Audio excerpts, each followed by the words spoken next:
Hi guys, welcome to Raju tech in Vizag. Recent గా Google ఒక కొత్త అప్డేట్ అయితే తీసుకొచ్చింది. ఆ అప్డేట్ లో మీ మొబైల్లో ఉన్న డైలర్ ప్యాన్ కూడా అప్డేట్ చేసింది.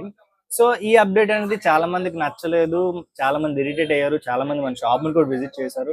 నాకు ఈ న్యూ డైలర్ ప్యాన్ నచ్చలేదు, ఓల్డ్ డైలర్ ప్యాడ్ కావాలి అని చెప్పి. సో మళ్ళీ మీరు తిరిగి ఓల్డ్ డైలర్ ప్యాన్ ఎలా తీసుకురావాలి అంటే, మీ మొబైల్ ఉన్న ఫోన్ యాప్ ని లాంగ్ ప్రెస్ చేసి పట్టుకోండి. లాంగ్ ప్రెస్ చేసి పట్టుకున్న తర్వాత యాప్ ఇన్ఫో ఒకటి కనిపిస్తుంది. దాన్ని క్లిక్ చేసిన తర్వాత ఫోర్ స్టాప్ అని ఒక ఆప్షన్ కనిపిస్తుంది. దాని మీద క్లిక్ చేయండి. తర్వాత క్లియర్ క్యాచ్ డేటా ఉంటుంది.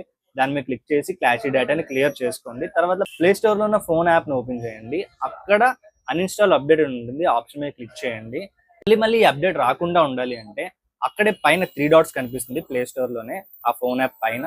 ఆ 3 డాట్స్ మీద ఓపెన్ చేస్తే ఎనబుల్ ఆటో అప్డేట్ అని ఉంటుంది. అక్కడ రైట్ మార్క్ ఉంటుంది. ఆ రైట్ మార్క్ ని ఆఫ్ చేసుకోండి. సో మళ్ళీ అప్డేట్ అయితే మీకు రాదు. సో మళ్ళీ మీకు ఓల్డ్ డైలర్ ప్యాడ్ అని తిరిగి వచ్చేస్తుంది. అండ్ మీ ఫ్రెండ్స్ లో కానీ మీ ఫ్యామిలీ మెంబర్స్ లో కానీ ఎవరైతే ఈ న్యూ డైలర్ ప్యాడ్ తో ఇబ్బంది పడుతున్నారో ఈ వీడియోని వాళ్ళకి షేర్ చేయండి, యూజ్ అవుతుంది. మళ్ళీ నెక్స్ట్ వీడియోలో కలుద్దాం. అంతవరకు టాటా, బాయ్ బాయ్.